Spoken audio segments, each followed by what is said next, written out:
This section is, we're looking at, it's called the vampire theory.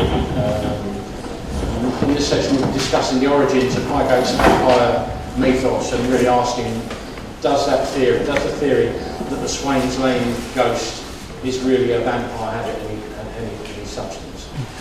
It's going to be a Q&A session at the end. We are actually overrunning quite a bit, so we're going to sort of consolidate this section and try and move it on as quick as we can. Now, the speakers for this section are going to be David again. We've got some new people on the panel today. I'd like to introduce you to them now. Now, if I were to be asked to name someone who would fit the description of a Renaissance man, it would not take me long to single out our first speaker.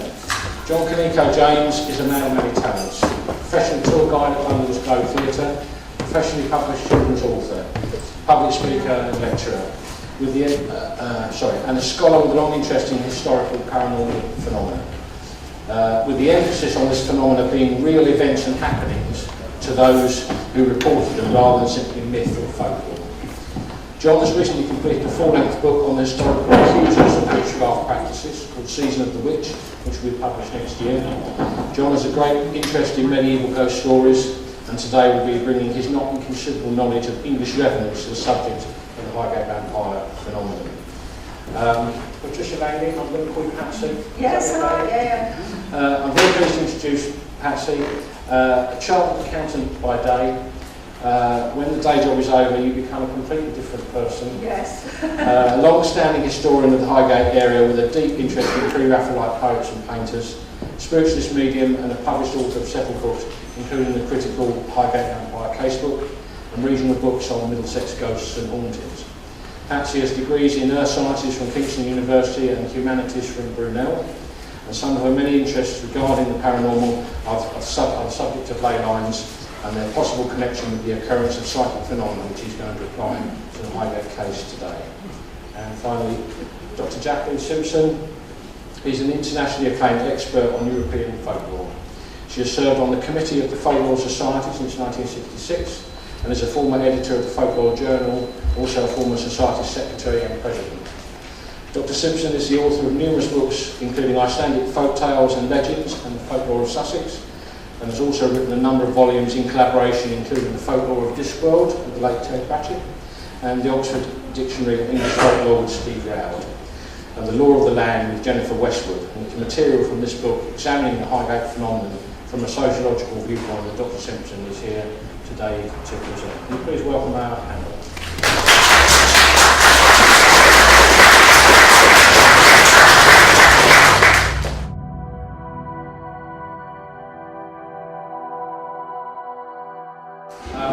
Now, I'm actually going to take part in this and do a little bit of talking as well, unfortunately.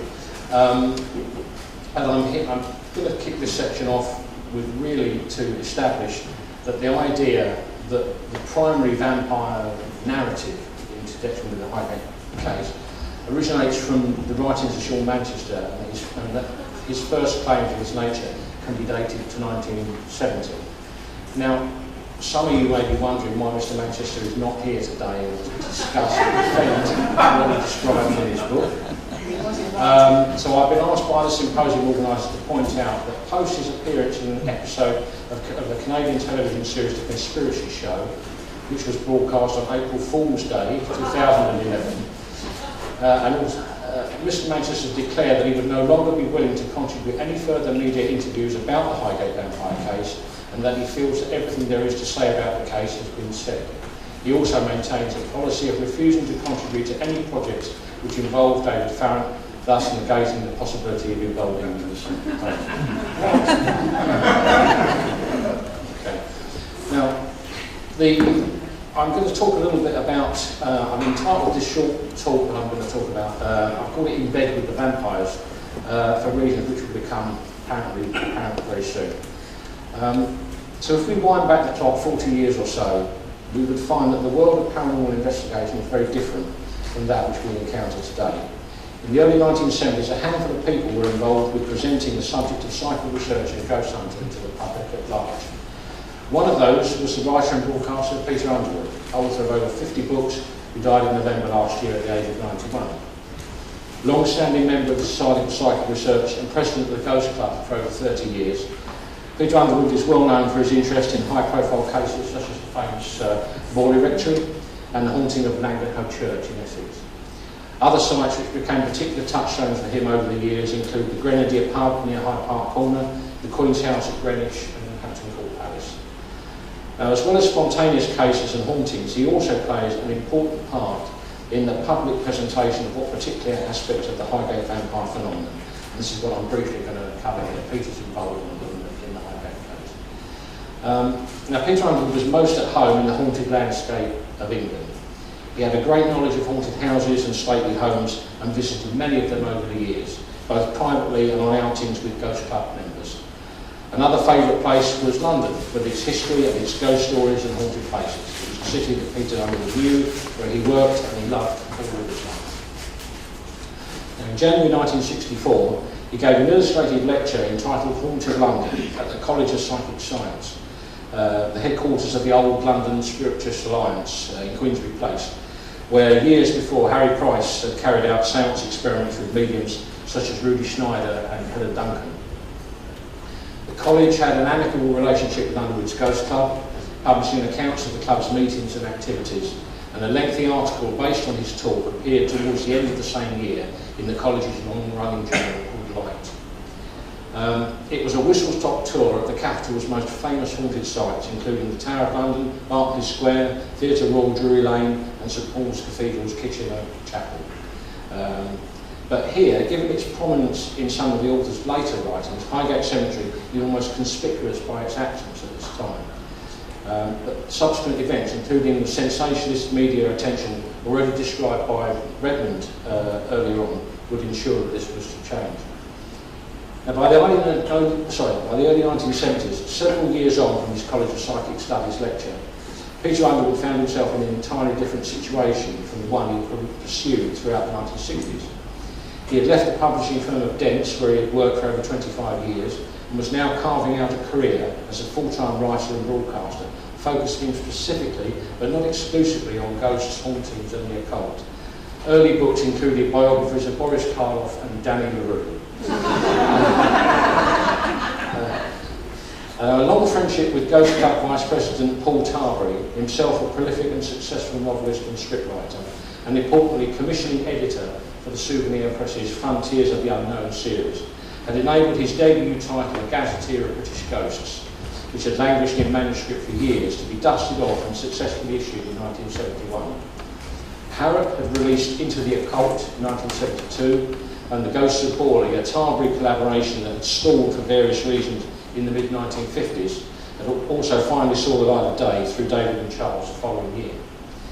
And 1973 also saw the publication of two more titles, like Shelley Please written this time: A Host of Hauntings, compendium of Ghost Club-related investigations, and a much expanded version of Haunted London, the first full-length book devoted to the capital's ghosts, which now contained a short passage on Highgate Cemetery with brief mentions of occult rituals in the catacombs and several anecdotal ghost story references.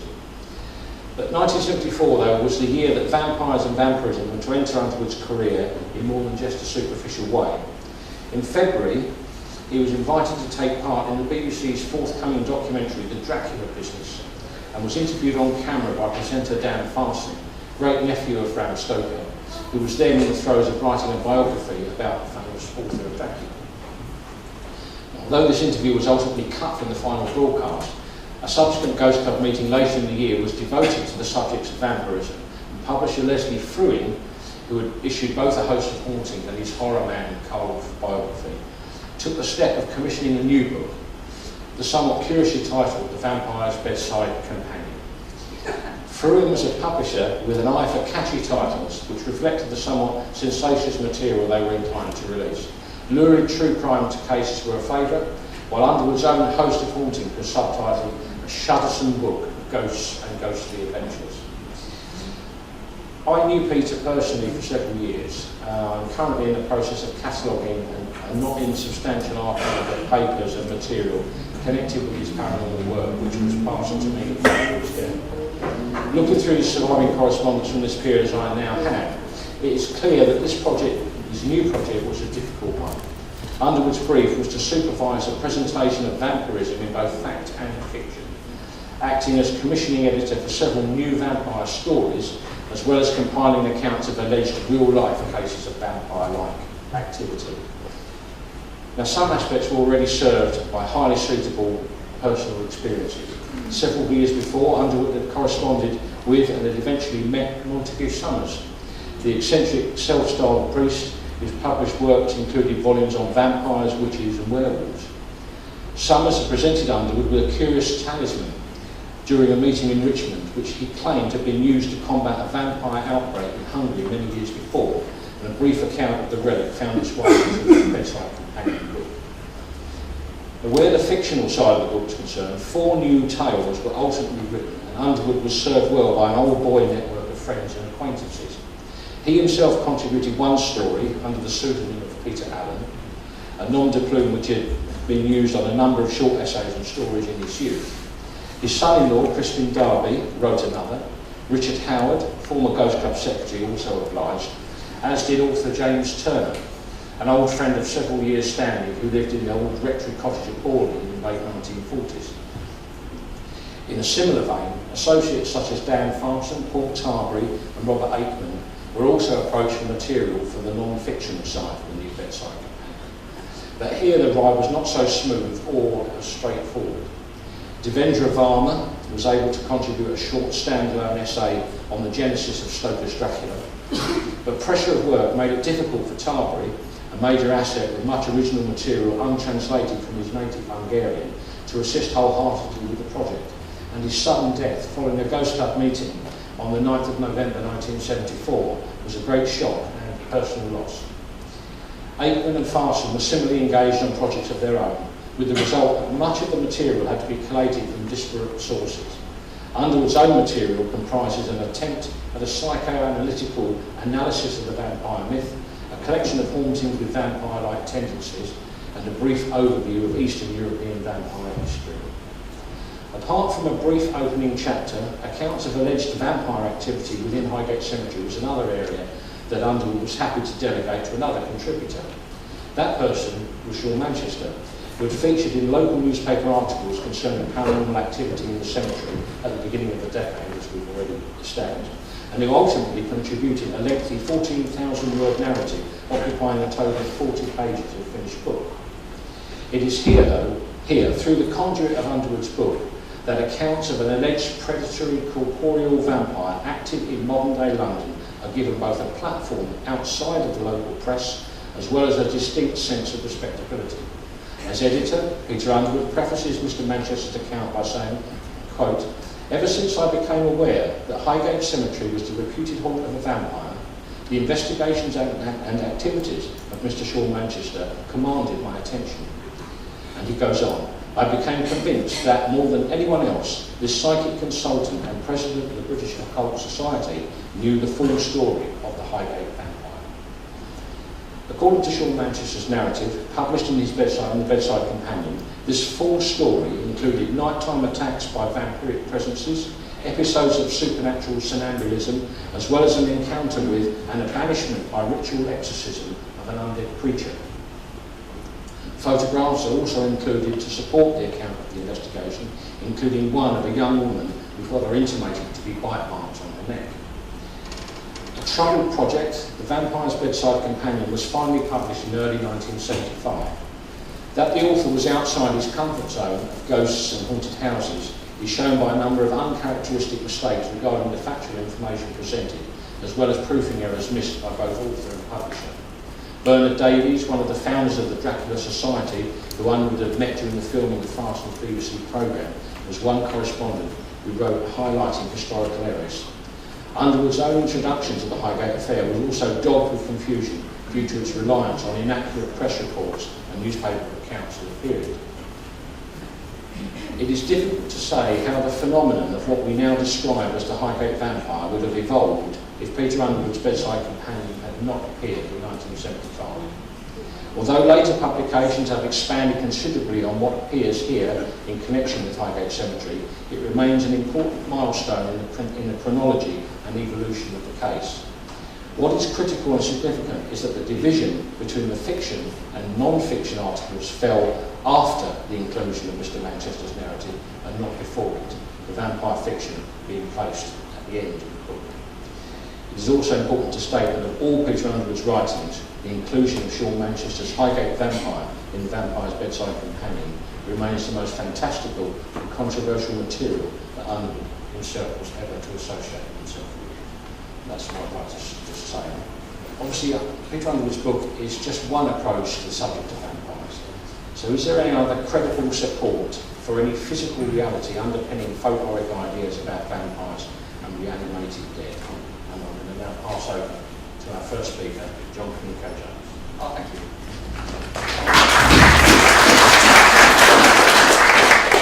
I just want to point out, I didn't write the intro that Paul gave me.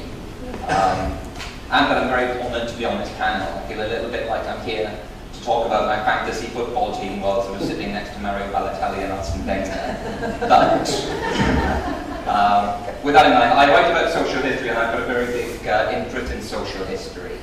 And the thing I've become very interested in is social history of the paranormal and the reporting experience, which led me to a chap called William of Newburgh, who writes about this kind of embodied undead creature, the Revenant, it's very clear, M.R. James felt it, other writers have felt it, they come from a northern tradition that comes through the north of England very powerfully. There's another book, the manuscript, the violent manuscript, which I'll also be talking about. By the way, please forgive me if you see me looking down my watch, I'm determined not to go over time. Paul will electrocute me with the electrodes in his microphone. But they are these very sort of, quite Scandinavian, embodied, walking, intelligent undead. And yet they have features which I feel are very, very pertinent to the Highgate Vampire. One of the accounts that really got me onto this is actually in Della Farren's book, Hidden Highgate there. And it's from Brian Bourne, also known as the Reverend Brian Bourne. And there are so many sort of Highgate Vampire literati in this room, I've just realised he might be here for all I know. But he gives this account, which was collected actually very recently, but which took place in 1965. And in the account, the Revenant, that was a very strange word together. The Reverend reports, I was 10 yards from the North Gate when, paraphrase, I saw what appeared to be black treacle flowing down and running over the wall. It touched the ground and actually flowed like a big black pool of liquid into the centre of the path, 6 feet below me, paraphrase. It reared up, I'd estimate its height, between 7 or 8 feet, neither solid nor transparent. There was nothing remotely human about it. It was simply not human. He might not have been that dramatic when he gave the account. For this, I'd like to just talk about, as I say, the violent manuscript. The translation I'm using is from a collection of M.R. James stories that was released sort of in the last 10 years, and the translation is labelled by Leslie Boba-Joshi, although it's M.R. James who makes the original translation. And one of my favourite, one of the most famous stories from the violent manuscript is the story of a tale of Snowball, which has a lot of interesting things to both the Reverend, who was an occultist in his own right, and to David, because Snowball is this occultist. He is a person who knows how to invoke a spirit. He makes a circle, he puts relics around it. There's a rumour that he's been doing necromancy and all of that stuff in the community. And so I feel he's actually somebody who's quite relevant to this room today. But in the Snowball tale, you have ghosts that have not got human shape, and they're very protean, they change shape. So the first ghost that Snowball sees appears as a flaming crow, then a dog with a collar, then a goat, and then finally a man who tells him about other human spirits that appear in multiple forms. In another one of the violent manuscript stories, we have a ghost that appears as an anthropomorphic horse, and then turns itself into a rolling bale of hay with a glowing light at the centre. Another one appears as a vat of rolling wine. And all of this reminds me very much of the sort of Highgate Vampire from that account and its way of changing shape.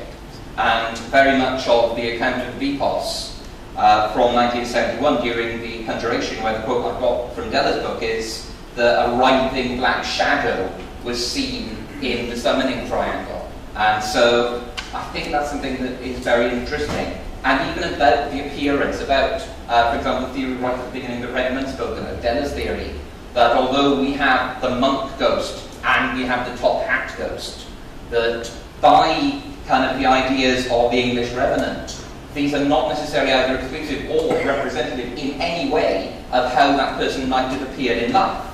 So, hang on, sorry, I'm cautious. Medieval undead could appear very strange or startling. I had a lot of fun about a year or two ago writing an article, Arthur, King of the New Zealand Dwarves, which is the idea that as a dead man, King Arthur meets these Antipodean sort of dead spirits who exist as dwarves in mountains. And in the British folklore of King Hurla, that's something that happens as well. Hurla goes into a mountain with a dwarf who's believed to represent one of the undead.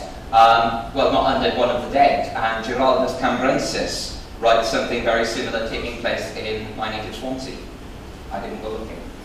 Now, I mean, even Oderich Vitalis in a story called Helequin's Hunt, where a monk who is walking back from seeing a parishioner at night, he sees this huge parade of the dead in all kinds of forms. Even he, for a second, I believe, I'm not remembering wrong, that he mentions these pot-bellied dwarves and pygmies of all kinds. Now, this can show us that the Revenant, the medieval undead, don't have to appear as the way they did in life.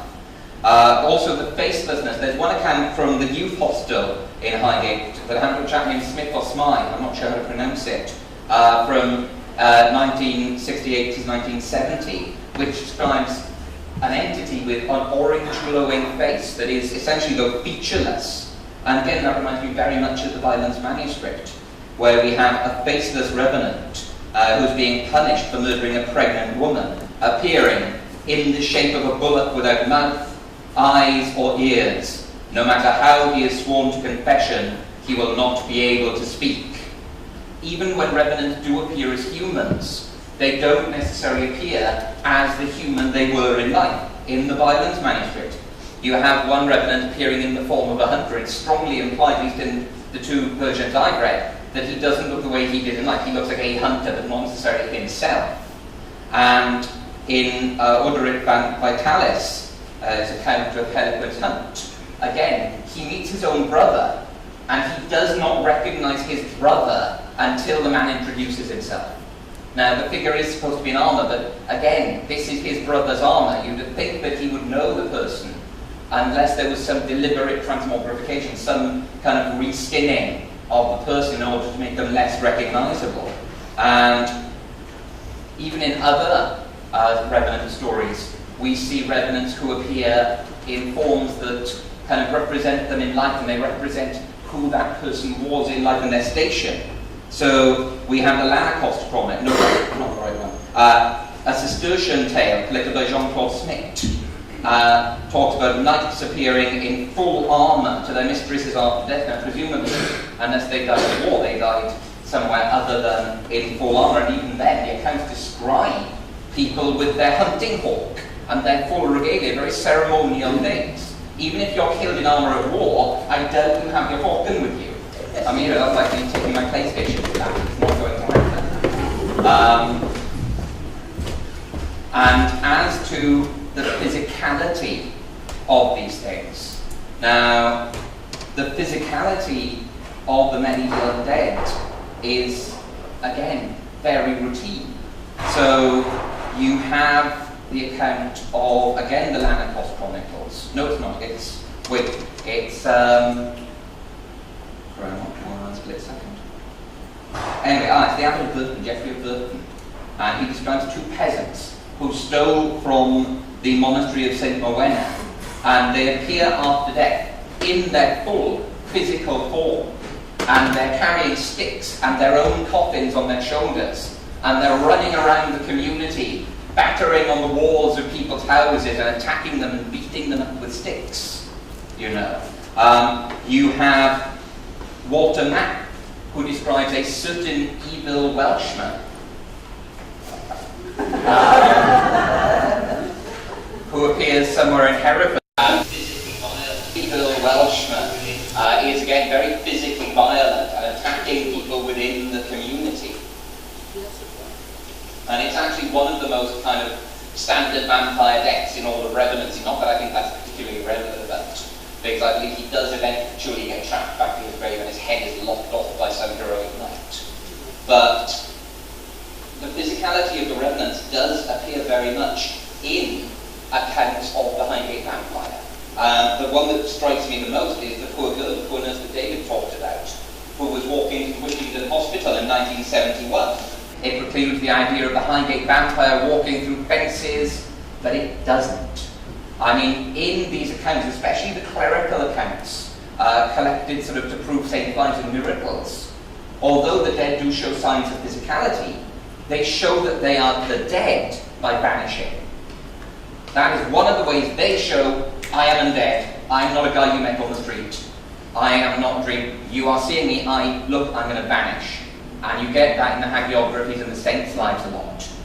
Even the sort of nature of this Highgate Vampire, there's a great, and yet again I'm really mining the Violence manuscript today, I'm afraid, account, again from the Violence manuscript, of the flesh of the dead as not being entirely substantial and solid.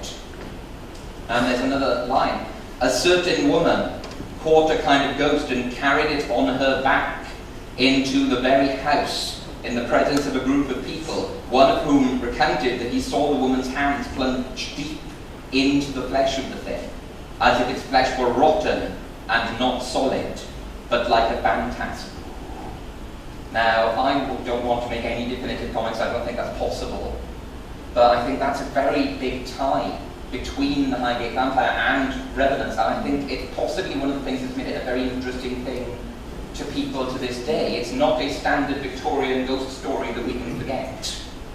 And why would it happen? Why would people do that? Swains Lane and Highgate do give us things in common between the London citizen of that area, of that era, and the people in the sort of 12th, 13th century when these things were going on. I mean, for one thing, Highgate Cemetery, with its beautiful Victorian Gothic architecture, with its beautiful Victorian Gothic reputation, it is a city of the dead of the past. I mean, even if we talk, well, people do still sometimes get buried, there's still this very Victorian space, the West Cemetery particularly, with all the, the crazy Civil Lebanon architecture, the stories of the ladies in black would go there on the weekends to kind of socialise while they were in deep mourning, the tea on the balcony overlooking it all. It is something that wasn't part of their culture, and I can't help thinking of the lonely Swains Lane and of these folks walking past barrows and over blasted heaths, because although we're modern Londoners, I mean, let's face it, Swains Lane is pretty much the closest any of us are going to get to a lonely road over a blasted heath. I mean, it has that weird telephone thing at the top. No buses stop on it. It's got no telephone kiosks on it. There are no shops on it. No pubs on it that I'm aware of, especially on the stretch by the cemetery. It's narrow, it's dark. I mean, I walked up here from Jackson's Lane, that has some of the same characteristics, but there are houses onto it, there's light, it's wide, it's bright. And I just think that, without stretching too much, I think that even if there's no cultural baton hand between the two eras, the environment must in some way affect the way people see things. And just my thoughts about that. Thank you very much, John.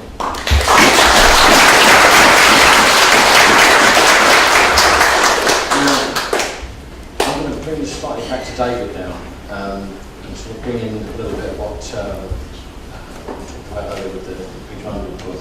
David, you knew Mr. Manchester at that time, during the time this was all going on.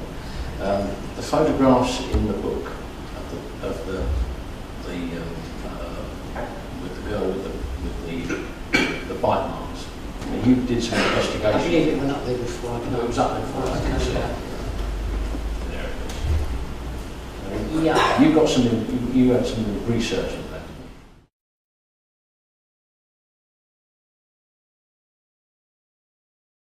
area with a deep interest in pre-Raphaelite poets and painters, spiritualist medium and a published author of several books, including the critical Highgate Vampire Casebook and regional books on Middlesex ghosts and hauntings.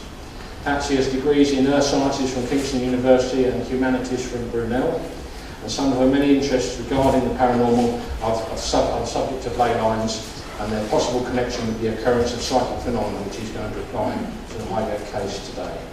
And finally, Dr. Jacqueline Simpson is an internationally acclaimed expert on European folklore. She has served on the committee of the Folklore Society since 1966 and is a former editor of the Folklore Journal, also a former Society Secretary and President.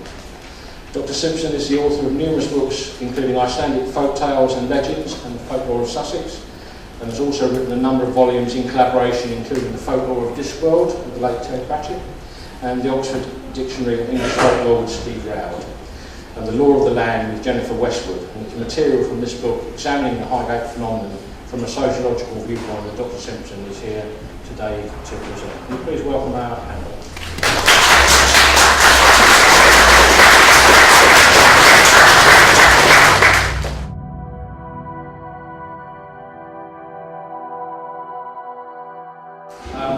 Now, I'm actually going to take part in this and do a little bit of talking as well, unfortunately. And I'm going to kick this section off with really to establish that the idea that the primary vampire narrative in connection with the Highgate case originates from the writings of Sean Manchester, and that his first claim to its nature can be dated to 1970. Now, some of you may be wondering why Mr. Manchester is not here today to discuss and defend what he described in his book. So I've been asked by the symposium organiser to point out that post his appearance in an episode of the Canadian television series The Conspiracy Show, which was broadcast on April Fool's Day 2011, Mr. Manchester declared that he would no longer be willing to contribute any further media interviews about the Highgate Vampire case, and that he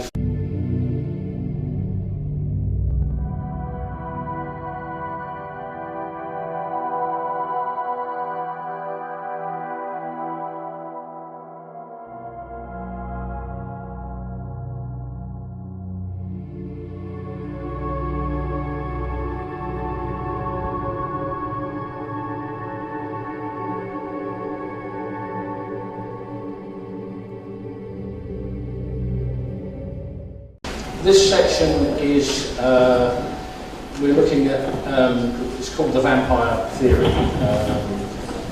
In this section we're discussing the origins of Highgate's vampire mythos and really asking, does the theory that the Swains Lane ghost is really a vampire, have any substance? It's going to be a Q&A session at the end. We are actually overrunning quite a bit, so we're going to sort of consolidate this section and try and move it on as quick as we can.